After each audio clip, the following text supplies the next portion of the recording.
Good morning, students. Today we are going to continue chapter 7 of History Development of New Religious Ideas. So, today we will continue the topic Jain literature. Okay, so Jain religious literature does not belong to a single period, nor is any text free from later revision और editions. Jain religious literature जो है वो किसी भी single period से belong नहीं करता है, ना ही इसमें कोई टेक्स्ट फ्री है किसी भी लेटर रिविजन्स या फिर एडिशन से. ठीक है, जो जैन धर्म है इसमें किसी भी प्रकार का कोई सिंगल पीरियड का ही लिटरेचर नहीं है, एक सिंगल टाइम पीरियड का लिटरेचर नहीं है. So the sacred literature was initially transmitted orally, और जो उस टाइम पे लिटरेचर था वो एक से दूसरे तक ओरली ट्रांसमिट किया जाता था.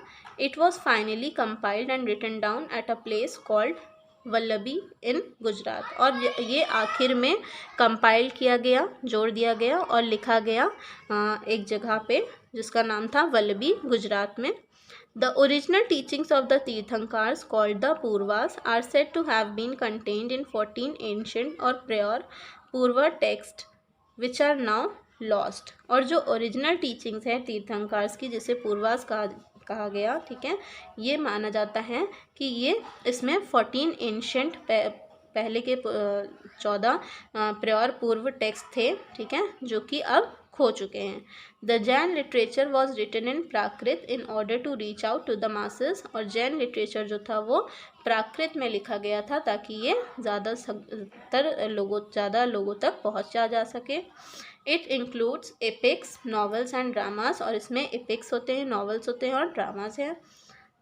Thirukkural was written by an ancient Tamil poet Thiruvalluvar who is believe to have been a Jain. ठीक है, तिरुकुरल जो था वो एक एंशिएंट तमिल पोएट थे, उनके द्वारा लिखा गया था ये टेक्स्ट, जो कि तिरुवल्लुवर जो थे वो उन्हें माना जाता है कि वो जैन थे. ठीक है, Silappadikaram was also written by a Jain monk Ilango Adigal. ठीक है, सिलप्पदिकरम जो था वो भी एक जैन टेक्स्ट था जो कि जैन मॉन्क के द्वारा लिखा गया था, जिनका नाम था Ilango Adigal. Next topic is spread of Jainism. अब जैनिज़्म धर्म जो था वो कैसे स्प्रेड हुआ उसके बारे में हम इस टॉपिक में पढ़ेंगे. Jainism spread to different parts of India. It became popular in Odisha, Gujarat, Rajasthan, Karnataka, Andhra Pradesh, Telangana, Tamil Nadu and Nepal. Jainism धर्म जो था वो भारत के अलग अलग हिस्सों में स्प्रेड हुआ, और ये कहाँ पे ज़्यादा प्रसिद्ध हुआ? उड़ीसा में, गुजरात में, राजस्थान में, कर्नाटक में, आंध्र प्रदेश में, तेलंगाना में, तमिलनाडु में और नेपाल में. Jainism received a lot of patronage from rulers such as Bimbisara and Chandragupta Maurya, the founder of the Mauryan dynasty. Jainism धर्म को ज़्यादातर सहायता कुछ रूलर्स से जो प्राप्त हुई वो थी बिम्बिसारा और चंद्रगुप्त मौर्य, जो कि मौर्यन डायनेस्टी के फाउंडर थे. बनाया था इन्होंने मौर्यन डायनेस्टी को. Jain art, architecture and literature flourished in their time. और जैन कला जो है, आर्ट और आर्किटेक्चर और जो लिटरेचर था वो फ्लरिश्ड हुआ इनके समय पे. Many Jain temples were built such as the Dilwara temple in Mount Abu, Rajasthan, and Adinath temple in Ranakpur also in Rajasthan. और कई जैन मंदिर जो थे वो बनाए गए. दिलवारा टेम्पल जो कि माउंट आबू राजस्थान में है, आदिनाथ टेम्पल जो कि रनकपुर वो भी राजस्थान में है. So the huge statue of the Jain monk Gommateshwara in Shravanabelagola in Karnataka is a wonderful example of Jain art.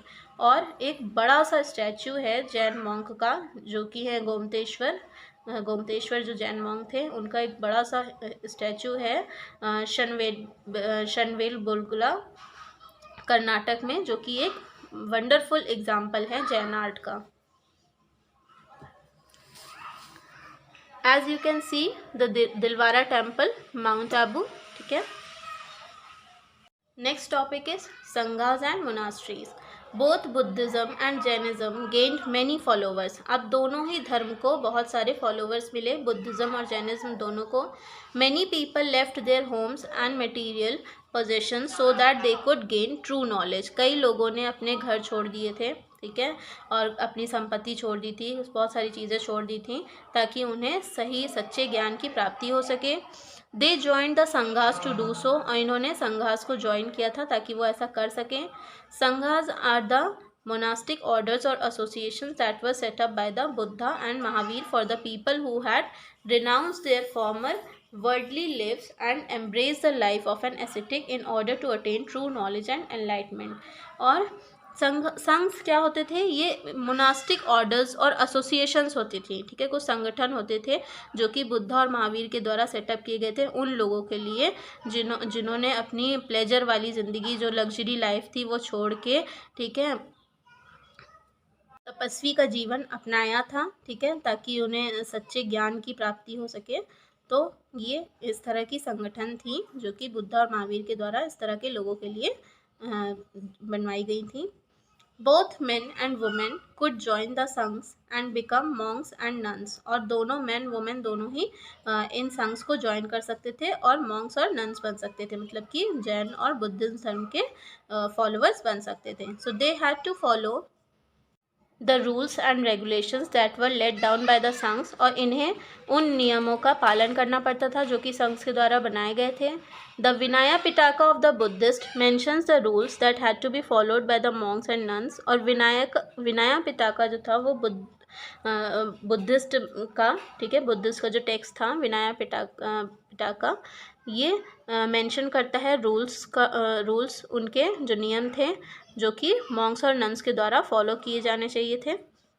Followers were admitted into the orders irrespective of their caste और जेंडर, और जो फॉलोवर्स होते थे उनको एडमिट किया जाता था उनके कास्ट और जेंडर को ध्यान में न रखते हुए, उनके कास्ट और जेंडर को नहीं देखा जाता था एडमिट करने के टाइम पे। Women had to take permission from their husbands, बस जो वुमेन्स होती थी उन्हें अपने हस्बैंड्स की परमिशन लेनी होती थी। Children too could join the sanghs but they had to take permission from their parents, बच्चे भी इन संघ्स को ज्वाइन कर सकते थे लेकिन उन्हें अपने पेरेंट्स की परमिशन लेनी होती थी। Slaves and servants had to obtain permission from their masters before they could join, और जो स्लेव्स और सर्वेंट्स होते थे उन्हें भी अपने मास्टर्स की परमिशन लेनी होती थी संघ को ज्वाइन करने के लिए। These monks and nuns had to lead simple lives, और ये जो monks और nuns होते थे, जो followers होते थे, उन्हें एक साधारण जीवन जीना होता था। They had to follow the teaching of the Buddha और Mahavir, pray, meditate and beg for their food, और इन्हें बुद्धा और महावीर की टीचिंग्स को फॉलो करना होता था, प्रे करना पड़ता था, है ना, प्रार्थना करनी होती थी, ध्यान करना होता था और अपने खाने के लिए मांगना पड़ता था, बेग करना पड़ता था। Since they had to beg for their living they were called bhikshus, और जैसे कि इनको अपने जीवन को जीने के लिए मांगना पड़ता था तो इसीलिए इन्हें भिक्षुज कहते थे, जो कि प्राकृत वर्ड है बेगर का। एंड भिक्षुनीज, ठीक है, और bhikshunis. So they spend their time studying and also travelled from place to place, और ये अपना समय जो था वो ज़्यादातर पढ़ने में स्पेंड करते थे और एक जगह से दूसरी जगह ट्रैवल करते थे। Initially the monks and nuns did not stay at one place, और ज़्यादातर जो मॉन्क्स और नन्स होते थे वो एक ही जगह पे नहीं स्टे करते थे। They travelled from place to place spreading the messages and teachings of Buddhism and Jainism, और ये एक जगह से दूसरी जगह ट्रैवल करते थे, ठीक है, और इस मैसेज को जो बुद्धिज़्म धर्म का और जैनिज़्म धर्म का जो मैसेज होता था उसे लोगों में बांटते थे, स्प्रेड करते थे। They only stayed at one place during the rainy season when it was difficult to travel, और ये सिर्फ एक जगह पे रुकते थे, एक टाइम पे रुकते थे जो कि था रेनी सीज़न, जब बहुत ज़्यादा डिफ़िकल्ट हो जाता था ट्रैवल करना, सिर्फ उसी समय पे ये रुकते थे, बाकी वरना ये एक जगह से दूसरी जगह घूमते रहते थे। So at such times they either built temporary shelters in gardens or lived in caves, और ऐसे समय पे ये एक टेम्परेरी घर बना लेते थे या फिर गार्डन्स में रह लेते थे या तो फिर गुफाओं में रह लेते थे। Gradually, a need for permanent shelters was felt and viharas, monasteries were built for these monks and nuns. फिर धीरे धीरे महसूस हुआ कि परमानेंट रहने का की व्यवस्था की जानी चाहिए, उसकी ज़रूरत महसूस हुई विहारास की, है ना, मोनास्ट्रीज जो कि बनाई गई इन मॉन्क्स और नन्स के लिए। They were initially built of wood and later of bricks, पहले ये लकड़ी की बनी हुई थी, फिर उसके बाद इन्हें ईंटों से बनाया गया, ब्रिक से। There were separate quarter for men and women, men और वुमेन दोनों के लिए अलग अलग क्वार्टर बनाए गए। Chaityas prayer halls were also built, प्रार्थना करने का जो जगह होती है, स्थान होता है, वो भी बनाए गए। These were large rectangular halls lined with columns, ये बड़े रेक्टेंगुलर हॉल्स थे जिसमें कॉलम्स बने हुए थे लाइन से। In western India specially viharas were built in caves dug out in the hills, ठीक है। वेस्टर्न इंडिया में स्पेशली विहाराज जो थे वो केव्स में बनाए गए थे, जो गुफाएं होती हैं उसमें जो पहाड़ होते हैं वहाँ पे खोद के वहाँ पे गुफा की तरह विहाराज को बनाए गए थे, वहाँ पे लोग रहते थे जो मॉन्क्स और नन्स थे। अजंता, काले, Bhaja and Betsa are some important चैत्यास and viharas that have been excavated in western India। और अजंता, काले, भजा और बेतसा ये कुछ महत्वपूर्ण चैत्यास और विहाराज हैं जिनका एक्सकेवेशन हुआ था वेस्टर्न इंडिया में।